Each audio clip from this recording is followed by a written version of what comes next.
know the Cowboys are slightly over the cap, right? So they're going to have to make some moves to get under it. That could be just restructures. We expect them to probably do that with Dak Prescott. Might be some other players that they end up doing that with. But the Landry hat ended up having some numbers on some players that they could move on from that would be, quote-unquote, easy cuts that they could save $18 million with in cap space. So I'm going to throw these names at you. You guys say, all right, what do you think? And should the Cowboys do this? Do you think they will do this? And we start with a name that we've talked about a lot, and that would be running back Ezekiel Elliott. If the Cowboys make the move on Zeke, they can go ahead and save $10.9 million by cutting him. Post-June 1. Yep, post-June 1. And now they've already committed $10.9 million by tagging Tony Pollard. So, I mean, if you've got money committed to Pollard, you are owing Zeke that much money. And Jerry did say maybe he'd like to bring Zeke back, but it's not going to be at that price tag. So regardless, they're going to do something with that contract, whether Zeke is outright cut or they just reduce it. But that's an easy way by moving on from Ezekiel Elliott that they can go ahead and save a big chunk of coin. Yeah, I think you post-June 1 that, and then if you do want him back at league minimum or he wants to try to make the team out of camp as a fullback or a third back or something, then you sign him for league minimum. But that would be the absolute only way I think it would be a good idea to have him back. Yeah, I don't see him coming back. I really don't. I think this is all this, some posturing and, hey, we like the player and all that. I think this thing is over for Ezekiel Elliott. I really do. Yeah. The next name would be Jordan Lewis. Now, Jordan Lewis has 1 year left on his deal. And if you cut him, he can create nearly $5 million in cap space. Wow. He signed a 3-year deal. He's only going to count $5.8 million against the cap, but the potential cap savings are $4.7 million, and it would be just a $1 million dead money charge. What was his injury? Was an ACL? I thought it was definitely a lower body injury. I didn't know. I was thinking it was a foot. Maybe Liz Frank. Yeah, Yes. Liz Frank. And that can be months, but he'll probably be back for camp and be at 100%. I think you need corners so bad that at $5 million you keep Jordan Lewis for the depth factor and the security of knowing you have at least a guy that's sufficient as a starter. Right. I move on. I play Bland inside right there. I might even consider DJ Turner a draftee or draft pick from Michigan guy that had super combine numbers. He's a good nickel player. He could play outside. I kind of feel like he's a guy that's got a little bit more quickness to him and stuff. So I'm going for a little bit cheaper guy that I feel like could take his spot and be good, but also like Bland playing inside. So I'll take the money if I can. Well, and didn't we just see, wasn't one of the cool things they did at the end there was McQuamu started doing some nickel. So if you have a guy like Bland, and then who knows with McQuamu, like if Donovan Wilson's not coming back and maybe the role for McQuamu becomes a little bit more safety specific. I don't know exactly how that type of thing would work out, but at least he's a guy that's capable of doing it, plus Bland. So this is one that I would be certainly open to. I could see you going either way here because you need as much corner depth as possible, but coming off the injury, saving $5 million, having two young guys already on the roster, you assume you're going to draft another guy as well. Yeah. Oh, definitely. So, I could see you moving on from him. And then it's Neville Gallimore. Definitely. Now, I believe I saw somewhere that the Cowboys were like, we're not going to move on from Neville. They see upside and potential still with him.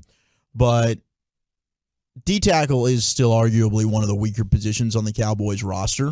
He's part of the reason why, though. Yeah, Neville played horrible last year, and he came in out of shape at training camp. But you can save He was in the doghouse for sure. He was. You can save just under $3 million if you were to cut Neville Gallimore. So it's not a huge cap savings, but it's something. That's significant. Did they give him a second contract? How are you saving on his $3 million? Really? Oh, that's a no-brainer. And I think this might be the last year of his rookie contract.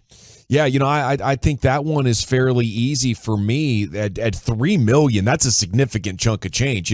I was assuming he was around league minimum kind of guy, but no, we can make something happen with $3 million. Yeah, you could see sign you later. That's basically what you signed. Leighton Vander Esch for last year, Yeah. roughly. 1 year. And I wouldn't be surprised if Gallimore still has some nice seasons in him. If he gets focused and gets in shape, he's got potential. But I just think it's clear now he's not going to be a star. And he has focus issues, and in crucial years in his career where he's got the talent to make $15 million a year, he's like, I'll just come in out of shape. What is that? Yeah. I've waited every year for him to be that guy. He's not that guy. You just move on from that. Yeah, I'm with you. I think every time I watched him, he's getting blown off the football last year. But that takes a team to maybe admit they were wrong about a relatively high draft pick. Wasn't he a third? Was a third round pick. Yeah, but like I say, he's kind of like we've watched every defensive lineman somewhat grow under this Dan Quinn administration with AD and those guys coaching them up. This guy like Gavin's talking about. We talk every year. It's like, oh, Neville Gallimore, and then he just pees down his leg. So no. And they moved on from Tristan Hill, who was a second rounder. Just move on. And he was a healthy scratch multiple times last year. Move on. And they were able to find something with Chauncey Golston at the end of last year. He really started to come on by kicking inside. So, and I think you got some options. There's some actual good DTs in this draft class as well that you could probably take, 4th or 5th round in day 3 as well if you wanted to attack that. Now, we talk a lot about adding players. Who are some guys on this Cowboys current roster right now that are maybe under the radar? Do we think the Cowboys can get anything out of them? Can they be guys that can step up internally and provide value at all? And we start with Kavontae Turpin. Is Kavontae Turpin just like a fan dream? Is this dude ever going to add more value than just a returner? Well, didn't Gavin talk about this yesterday or the day before that with Turpin, it's kind of like you're with Kellen Moore here. He wasn't going to get the opportunity. I think it was Wolchuk that brought that up on the jet sweep. I know. Yeah, I knew. That was basically it. But that's what I'm saying. We're all kind of talking about him because this morning we had this discussion on Cowboys Break. Another show I was on this morning, and we were talking about bringing T.Y. Hilton back. I said no, just Turpin, but just figure out how to use him instead of T.Y. Hilton. I don't know if he can help on offense. Maybe with jet sweep type of stuff. I'll be rooting for it. I'm a huge fan. I just want him to get his punt return knack back. Like he should have housed 3 last year, maybe 4. A couple kickoff returns, he went right into the kicker or around midfield, he goes blind. He doesn't know how to finish it off. So I don't need him to get involved in the offense to be a total stud and a huge help to this team if he can just finish the job of the returns that he sets up magnificently in the first 30 yards. I think a guy with that much speed, you've got to find some place to make him valuable to your offense. He does not have to be a key component necessarily, but especially for a team right now as it stands, we'll see what type of moves they make and what type of speed they bring in. But for a team that needs speed as bad as they do, there's got to be something you can incorporate that is in the passing game here. Like you can just tell him to sprint from one side of the field to the next, and you can probably get open there and just catch a big play. Yeah. Like the speed threat is something that this offense needs desperately. He's got the speed. And in a quick strike offense, that's the dude you just get him the ball, let him go make a play. So, that is somebody that they need to try and tap into and see if there's more potential there. Another couple receivers here. Our guy, Simi Fehoko.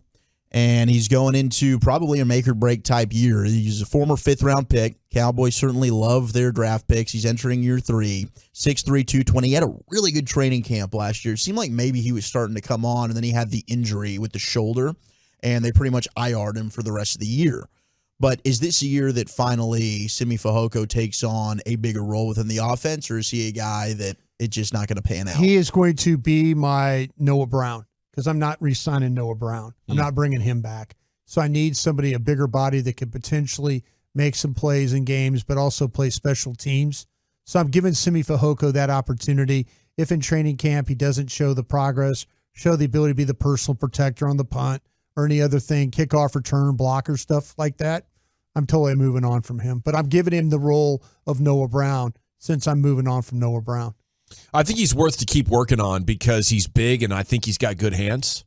So but I wouldn't plan on making him my fourth or fifth guy. I want to pepper this thing with guys that I know can play at the NFL level and let guy like Simi Fehoko work. You know, if it's going to take another year and try to break out in year 4. But Fehoko impressed me a lot last year in camp, and he's somebody that I thought had nothing his rookie year. I was like, wow, this guy's good as Dunsky. Just ship him to the USFL now. But he looked like he was worth continuing to work on. How much do you save? No, this isn't like a cap saving this is thing. just, can he step up? Yeah. Yeah, I'm hopeful for it. We like him a lot. He's a good buddy of ours. Guy. I want him to become incredible, but I can't necessarily bank on it. But I would give him the training camp to see what he can do. I definitely don't want Noah Brown back. I'm with Broadus on that 100%. Right. And then finally, I want to go to the offensive line. Could you see Matt Farniak stepping in and possibly being your starting left guard next year if they don't end up making other moves there? He would have to be, right? Unless Tyron Smith's going to be your left tackle. Unless the Tyron Smith stuff, I think that's another football fib that they're telling you. Really? I don't know. I mean, I think there were some football fibs this past week that we're dealing with right now. Good. I'm glad to hear that because Jeremy Fowler literally just had a thing that came out that says the Cowboys are working on a resolution to bring back Tyron Smith. Yeah. Could include a rework contract, due $13.6 million in this final year. I hope you're right about that, man. Yeah. I hope you're totally right about that. To me, that's, that I wanted to believe that playing Tyron Smith at right tackle was going to make this team better. It didn't. It didn't make them better in the running game. It absolutely did not. I mean, Terrence Steele was a much better player at right tackle than Tyron Smith was. And I didn't think I'd ever say that, but I just did. Yeah. Goodness gracious. Tyron's not athletic anymore to help you in the run game. Maybe you could go with their emphasis on emphasizing pass protection a little bit more because I think Tyron could still protect the passer pretty good, especially at his native left side. That might be a guy that they have on their current roster and that they don't have to go into the draft and be like, man, we've got to take one of these tackles. I just want to see. I want to see Tyler Smith continue to play left tackle. I do too. I'm sorry, that's just me. I just want to see him keep going. And then NFL.com has their boomer bust players in free agency. Number 1 on their list, Odell Beckham Jr. Yeah. Oh, jeez. Yeah. Yes, it will boom for probably 65% of the games that you have him until he gets hurt. You'll be like, oh, this is going great, man. Odell Beckham Jr., this is perfect. He's older now. He's great, leader and all this, and he's giving us the juice.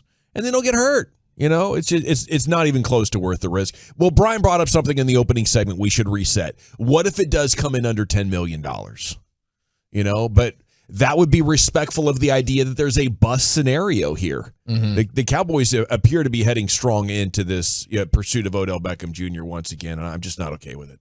Yeah, and everywhere you look, all these free agent type articles that come out. The best fits for each team. It's always OBJ to the Cowboys. I mean, 100%. Everybody's kind of just penciling this one in. This is going to happen. And Jerry definitely seems smitten with Odell Beckham Jr. I would call it almost like lazy journalism that we're all just assuming because there was so much noise last year. But when Jerry has said it himself, and when you have insiders saying, oh, no, this is what they have as far as their big ad, I think we can assume at this point that the favorite by far to sign Odell Beckham Jr. is the Cowboys.